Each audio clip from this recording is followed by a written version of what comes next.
Hello, welcome back, Joel Fruendt, CEO of SenesTech. How are you doing this morning? We're doing great this morning, Ben. How about you? Well, trying to hang in there. This market is absolutely insane. But in Yeah, any case, so glad to have you back here. Ticker symbols SNES. I interviewed you here back, I believe, on February 4th, a little over a month ago. It was a beautiful interview. Learned a lot about your company. You had earnings here last night, and it looked like a very interesting, impressive report. Record revenue growth, strategic expansion, quarterly revenue increased 70%. One of the most interesting things, I'm going to recap this quarter, this press release here for everyone, Joel, and then tell me if I got anything wrong, okay? So one of the most impressive things I got from this is the reduction of the cash flow break even to a little over $1.5 million a quarter. And that means you only need to increase your revenue by $1 million a quarter to get the cash flow break even. That was the biggest takeaway for me from yesterday's press release. Do I have that right, Joel? right. So what we've done is we've done some good work on lowering our costs, lowering our operating expenses, and but what we took a look at is like, okay, are there certain things that we can put on hold to really focus on our real flagship product now, which is Evolve, which is a soft bait for the reduction in reproduction of rats and mice. And we took a look at that, how we could realign some things. So we think that we've gotten to a point now with a reduction in the burn rate from $1.5 million a quarter to $1 million, that the break even is getting us up to about $6.5 to $7 million in revenue. And we think that's very doable in 2026. 2026. Well, that's what I wanted to ask you. 2026. So it's 2025 here. Are we at a point yet? We have this 500,000 in revenue. Is there, is there lumpiness still in those revenue numbers? I'm trying to assess like how much of that 500,000 is from, the e-commerce, which I'm assuming will kind of be more steady growth and more predictable growth. Are we there yet is this like a base level 500,000 where we can see kind of sequential growth throughout the year, or is that, or can we expect some lumpiness until, some more steady growth kicks in? Well, we think that there's certainly some growth in the quarters coming up this year, simply because of the work that we were able to do in 2024 with expanding into, some of the different marketplaces. Certainly, our e-commerce strategy is starting to take hold. We're starting to see sales build on Amazon. We're on Walmart.com, Tractor Supply. So when you start looking at each of the channels that we're in, the work that we've been doing in 2024 is starting to pay off this quarter and will continue to pay off in the future quarters for 2025. So help me understand, because I don't know, maybe perspective, I'm hearing a lot of great things about Evolve. We're getting great testimonials. We're seeing farmers using it and getting rid of their rats in like 6 weeks or something. I'm hearing about traction online, and online tell me where the big box retailers that you're on online right now. So we've been on Walmart.com for about 60 days now. Okay. And we got on Tractor Supply literally just a few weeks ago. We've got it finalized. Whenever there's the startup, you have the technical issues that you have to work through. And then we're on DIY Pest Control, which is the largest pest control e-commerce site for do-it-yourselfers. Okay. So what we're Walmart, Tractor Supply, DIY Pest Control. Someone in the chat here is asking if you're still talking to Costco. Yes, we had a meeting with him within the last month, and are working on some things for them that may certainly pay off in the future. Okay. And also in the conference call yesterday, Ace Hardware was mentioned. Is that online or is that in the stores? Well, that's in the stores, and it's interesting is that twice a year they have their marketplace for all their vendors to come and set up your booths, and they have all their store owners in, and it's like a 5-day extravaganza. And so this was our second one. We've had great success on this one compared to the initial market that we went to. We picked up a lot of new orders, a lot of new customers, and we're on our way to working to get ourselves into their shipping warehouses. So Ace Hardware, is it national distribution or just certain regions it's being tested out in? What's Yeah, the it's national, and it's national? available for drop shipment to all the different locations. And we had some real interest in some actual orders from Mhm. the owners that have 4 stores or 6 stores or 12 stores, and they came up to our booth, and we actually, it's a buying show, so we actually got orders. We got a number of them that we have to follow up with to get our point of purchase displays into their stores. So if I Great. go to my local Ace Hardware, is it stocked on the shelf, or I have to ask them to order it, or how's that work? Well, we have some that are certainly with over 5,500 stores in the United States. We're not in all of them yet. And Okay. in fact, we're only in a small fraction of them, which gives us tremendous upside there.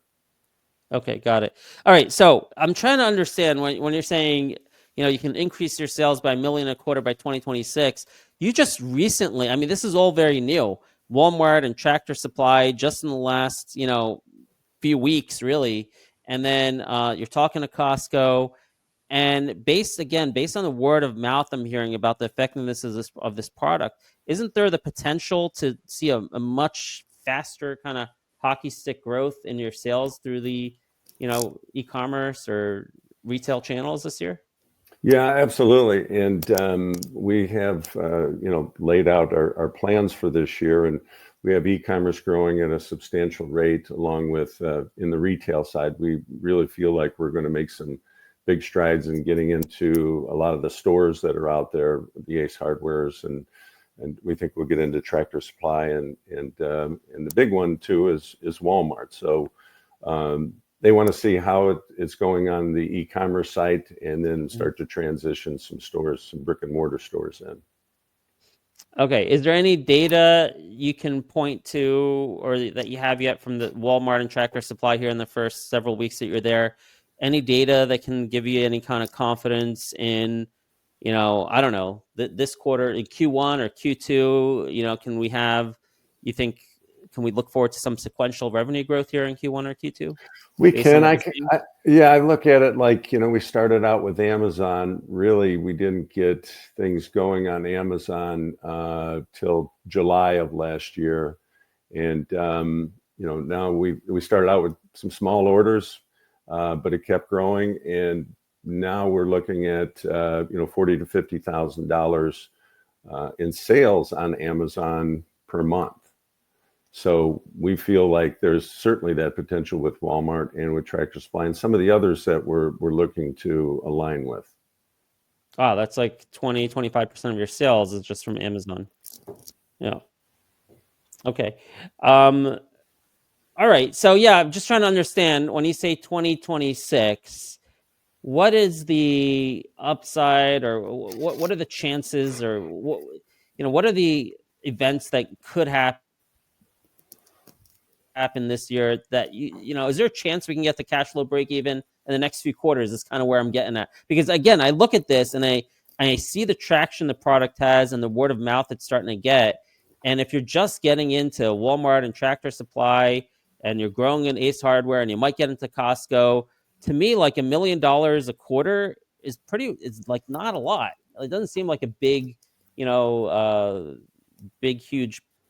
goal to Right, get to. right. So you're telling me 2026. What is that based on? Is that like just a lot of conservatism there? What are you basing Well, if you 2026? look at Not really. 2024, we were averaging right under $500,000 a quarter, right? So $500,000 a quarter. And what we do believe is that for 2026, we can be up near that $1 million per quarter. And then the following year in 2026 is be able to, accelerate that as well to get up to that $7 million. Mm-hmm. So when you start doing the math on it, it's like, okay, we've got really good growth this year. But to get to that $7 million, it looks like it's going to be sometime in 2026. Okay. All right. We'll see. I got higher hopes for you. Maybe you'll be surprised. Maybe we'll get some virality in the farmers talking to each other and how this Yeah. product Well, I was. think you look at with like agriculture, and there's some huge opportunities there with grain management. With the, of course, we've heard a lot about egg production and poultry production and the avian flu. So we think we have a really good option there, since it's been determined, they just found out that rats can carry the avian flu. Yeah. Okay. So there's that. Also, my colleague here at Story Trading, Rhett, he knows someone who just deployed it, like in their farm a few days ago, because of story trading, because of the awareness that was raised over here. So we'll see. We'll see. I mean, as far as I know, let's just confirm. You don't have any competition in this space, right? Fertility control. I think you're the only one that does this, right? Right, we're the only one that focus on limiting the reproductive side of the Yeah. equation. There's a lot of companies out there that have lethals for the the killing side of it, things like poisons, traps, glue boards, all of those types of things. But we're really the only ones that focus on the reproductive side, simply because the reproductive side is so great. I think I told you last time, 2 rats can become 15,000 in 1 year. They live to be about a year. They have 6 to 8 litters during the time that they're alive, and they have 6 to 10 pups per litter. So it doesn't take much to calculate that out and say they are reproducing faster than you can kill them. And that's why we're getting some interest now from New York City, and our products being deployed in Baltimore. We just got a couple of nice orders for some of the neighborhoods within Chicago. So they're starting to realize that in an integrated pest management program, if you try to kill, get rid of them that way, you can't keep up with the birth rate. So we're saying put this in as part of your program to really limit the reproductive side. And once that happens, then your other side, the lethal side, will work that much better, because 10 are easier to kill than 100 easier to kill than 1,000. So that Chicago, someone in our Discord astutely heard that. I think that was the first time they heard about Chicago last night, because is New York City and Baltimore before, right? Chicago's new.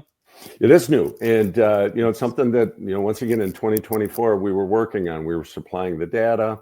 Being a regulated product, you just can't really go out there and sell. You got to get the approvals from the states, the approvals from the counties, the cities. Of course, the EPA is involved.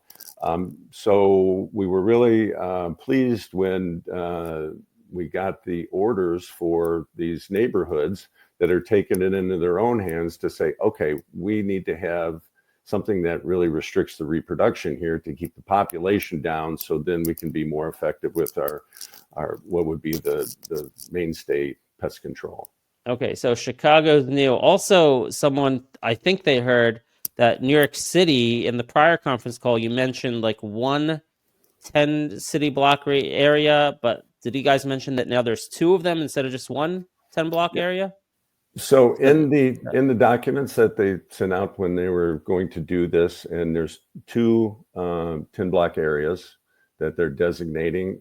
We still have to see what the distribution of the product in those 10 block areas are, but we certainly have the go ahead. They're going to start the program on April 27th. We're going to be shipping product there prior to that, and then certainly we'll be out there in the field assisting them with the placement of the bait stations, and looking at, okay, where can you get the best areas so that the rats there know it's there. And they'll know it's there because we tested this product in the middle of sugarcane fields, and they love sugar, and they came in and they really ate up our product very quickly and continue to do so. We're having 100% consumption in this long-term field trial that we're doing with one of the major sugar companies. Okay. And also new to me, last night you were describing the pilot program for New York City and saying that it could expand over time. So it's not like an all or nothing thing, right? It's not like, all right, you're doing this test in this 110 block area, and then after 1 year, you either find out you get a big contract or you get nothing. It looks like this is something that if it's successful, they'll just test more and more areas, and your revenue would increase while that test is expanding. The pilot testing, is that right? Pilot. Well, that's exactly right, and that's actually how we're proceeding on this. Working with the city of New York, we want to do the best support job that we can to get them what they want, what they need, so they can see the efficacy of the product, the palatability, the consumption. That's the first thing, get them to consume it. We're very confident in that because the study I mentioned with the sugar company, we have one ongoing with University of California at Irvine, and they're getting 100% consumption over the first 6 months. And now they're starting to see the consumption go down, which is a great thing because when the consumption goes down, that means your population is going down. Give me an idea. If this was deployed in New York City, I guess citywide or whatever the max is that what they're, more than me, like what the max is that they're considering. If everything's okay and they say, okay, we're going to deploy this wherever the max that they've indicated to you, what does that mean for your company revenue wise? Well, it could be very, very substantial. I mean, if you look at how many city blocks are there in New York City? In New York City, with the 5 boroughs, there's about 100, according to ChatGPT, 120,000 city blocks. And if you just say you put 5 bait stations in each city block, you're looking at the consumption of that over the course of a year. That's very, very substantial. And what is that? Can you spell it out for me? That's 600,000 bait stations. So what kind of revenue would that bring for you? Well, if you do the math on it and you say, okay, each bait station is going to be $100 per year in product, then you can do the math on that. And it might be much more. Once again, it all depends on consumption, right? How fast they're consuming the product. 60 million a year. Well, and that's not suggesting that they're going to do it in all of the city blocks. I get it. You can just see how this could expand, because what they're doing right now with lethal methods is, in the areas that they're trying to control, that's what they're doing, and that's what they're. So what about the subways? That's where I've seen rats. I've seen them in the subways. They're gross. Well, that's where a lot of people see it, because that's where they're traveling to and from, and they see the one hauling the piece of pizza up the stairs, and I mean, just the videos are incredible. But that will all be part of this as well. I think New York is doing it the right way. They looked at it and said, okay, we got to try something different. And that's when the city councilmen got together, voted this through their contraception program. And we're really anxious to get it started in April. So if this is fertility control, in terms of, I mean, would they need to continually put this out? Or would they have to would they decrease the amount of product needed year after year because it's so effective? Like, how's that work for you guys? Yeah, so as I mentioned with the UC California Irvine study, after 6 months, they're starting to see consumption go down. That doesn't mean that the rats don't like it anymore. That means there's less rats eating, which is what you want. How does that impact your revenue, though, in terms of recurring revenue? How's it? Let's say New York deploys it, everywhere. Is it like after 2 or 3 years they don't need you guys anymore, or what? Well, what's the tail of this in terms of recurring revenue? No, it's definitely a recurring revenue story, and it may vary. It may go up to a certain level and then come down some, but you're going to need to keep the reproductive side, the reproductive reduction out there, because when it works and the population's coming down, why would you want to stop putting it out there? And I don't think we're ever going to get to a point where we totally eradicate rats. They're smart animals. But we can certainly add to that possibility with reproductive reduction. So when is the earliest that you think we can see big orders from New York, Baltimore, Chicago? When is the earliest that could happen? Well, we've gotten orders to start, right? Right. And No, so meaning like big order, meaning like, hey, we want to do this citywide. Like, when's the earliest that decision will be made by these cities? well, I think that one of the things that is really good for us, and yet it's a curse on the short term, is that in this day and age, everyone wants to see instant results, and ours will take 4 to 6 weeks to get going, to get the limiting the reproductive capacity started. And after that, I think that when you're looking at in the first 6 months, is you're going to see a substantial. Our test data shows that after only one breeding round, you can see a 61% reduction in the amount of pups that are being born. But give it 6 months, and once you start to see the real reduction in the population, that's when you're going to see it expand to other areas. Because I know So is there? We're talking about, okay, New York City starting in middle or late late April. April. Yeah, Did Baltimore already start yeah, in a relatively small area, so they've in a started. small area? How Yep. about Chicago? When is Chicago starting? Yeah, they're starting it with a couple of neighborhoods that are in the northwest side of the city, and they're going to start Okay. doing a number of blocks and putting out a product in the bait stations that are Okay. there, and they should start seeing some good results in 3 to 4 months. Got it. So is there not the possibility that before the year's out, we could see some big announcements from any of these cities in the calendar year 2025? Well, absolutely, and the great thing about it too is others are watching. So we've had a number of inquiries from other municipalities and other cities, some that are near New York City, others that are very far away from New York City because of this program that they're going to start doing. And they're interested in watching the results. And some are saying, okay, well, we want to start doing it ourselves as well. And I think that's what you saw with the Chicago orders. Okay. All right. So now going back, right, to, because I'm totally laser focused on your cash position and your goal to get to cash flow profitability. And every retail investor out there, their hope and their dream and their desire is that you get to cash flow profitability without any further significant dilution. So that's not what you're guiding for yet, right? You're saying 2026. But it seems to me there is that possibility. If we get some growth in the e-commerce side here the next few months, and then you get some big orders towards the the end of this year, isn't there the possibility you can get to that cash flow break even in 2025, the fourth quarter of 2025, rather than 2026? Absolutely, Ben, and certainly that is what we're striving for. And when you look at our 6 different channels, it's okay.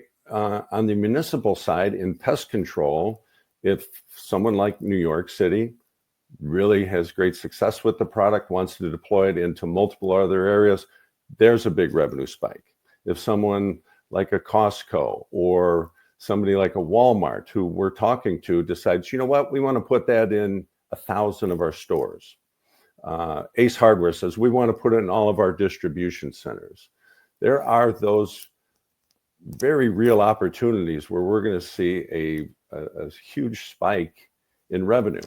So basically, your 2026 forecast that you're saying is really, it's not based on optionality, things that can happen this year. It's based on just the historical growth of the Amazon business growing. That's what you're basing that 2026 1.5 million per quarter revenue on, right? Well, we're basing it on growth in all of our different channels. And I think that you look at each of these, they all have tremendous opportunities for large growth. And right now we're trying to say, okay, how do we forecast for that? How do we make sure that we're maximizing, what we're doing in each of those channels to get revenue growth as soon as we possibly can?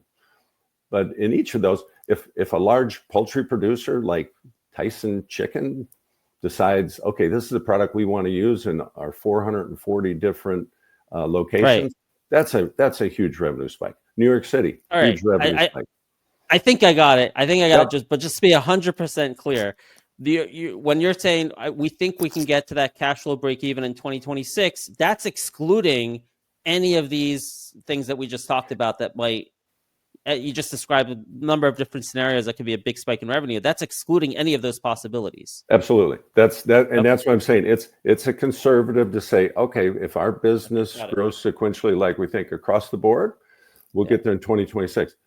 One of these spikes, a huge order from a retailer or a grain management company or a municipality, Got we'll it. get there a lot sooner. Or a Got it. pest control That's company, Rent-A-Kill, Orkin. I mean, got it. we're doing some things with them, and certainly the pest control side is where we started this. But the good thing is that we have multiple markets, and I haven't even mentioned international yet.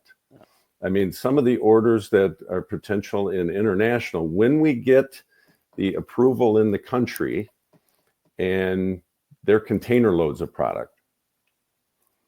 So I we're got to it. well on our way there. Joel, we got to it. Now everyone gets it. You can see in the stock price right now. People are buying your stock right now. That's what we just wanted to understand, that guidance is not based on any of these optionality events that could happen this year. That's just based on the regular cadence of growth that you've been having. So you made that clear. And retail loves this story. They're buying the stock because they believe that you're going to have some of those optionality events happen this year. And I think they have a high chance of that happening just because of what I'm seeing in terms of the reviews of this product are absolutely amazing. And to think that you have a product with great reviews and this gigantic total addressable market and just a market cap of a few million, this makes it a very compelling investment opportunity for folks. So I'm glad we got to the bottom of that. But let me just clear up one thing to make sure to put a bow tie on this, because someone asked us in our Discord, what kind of patent protection do you have, if any, on this product? You're the only one doing this with fertility control. How are you protected that competition won't come in and take your business away? Well, we do have a couple of 2 patent pendings on it. So we have that side of it. Our big focus has always been first to market, get entrenched, get the product out there and being used. And so we'll have that first market penetration advantage. And, the rodenticide market worldwide is about $5 billion, about $1 billion in the US alone.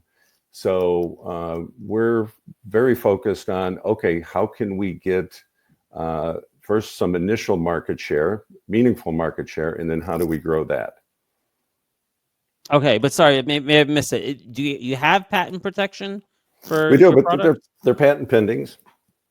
Okay. Oh, they're patent pendings. Okay. So when were those filed, or when? Last March, I believe. So it's coming up in a year this month. Oh, this is for Evolve. Yes, Evolve for sure. Okay, Yeah, because that's a new product. Okay, that's right. That's yeah. a new product. And with ContraPest, which we still sell, and there's a lot of customers who still like using the liquid product. Certainly, we have patent protection on that product. Right. Okay. All right. Great. I think I got all those questions answered. Let me see. Is there anything else? Yeah, I got everything on my list. Is there anything else you want to add? Well, I still go back to it. It's like, last year, just introducing the product in January of 2024, even though we did have some sales at the end of 2023 on a soft launch, and having to get, being a minimum risk product as designated by the EPA 25B exemption, and then having to get the state approvals, and then internationally having to get country approvals. A regulated product, that takes a while. So I'm really confident that all the legwork that we put in last year and being out in the field with people like New York City and with some of the ag companies and pest control companies, that's really going to pay off for us as we go forward in 2025 and certainly in the future beyond that. All right. Thank you, Joel. It's been great catching up with you. We'll be watching the news feed, looking for some exciting news. And when is your next, the quarter's almost over, right? March 30th. So when's your next earnings report, by the way? Our earnings report will be sometime around between May 1st and May 10th. Okay, not too long. 2 months. We'll be back here in 2 months talking Good. about your progress. All right, thank you so much, Joel. Everyone else, hang on here. We're going to reset the show, do a little bit more live trading. Thank you, Joel. Thanks, man. Appreciate it. Yep. Bye-bye.